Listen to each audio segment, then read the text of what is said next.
And let me just make one more point, because I think you asked him a question in order to, like, see if you can get him against us with something about, oh, you criticize. A lot of countries didn't like what we did in Venezuela. That's okay. That was in our national interest. I'm sure there's something he'll do one day that we don't like, and we'll say, hey, we didn't like you did this. So what? That doesn't mean we're not going to be friends, we're not going to be partners, we're not going to be able to cooperate with one another.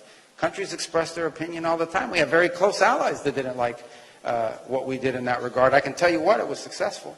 We're proud of it. It was necessary, because the guy was a narco-terrorist, and we made him a bunch of offers, and he chose to tore them out. And look what's happened in Venezuela in the 6 weeks since he's been gone. Okay? Now, it's got a long way to go. There's still much work that needs to be done, but I can tell you Venezuela is much better off today than it was 6 weeks ago. So, we're very proud of that project, and, I know some will disagree and didn't like, but irrespective, I think everyone can now agree that Venezuela has an opportunity at a new future.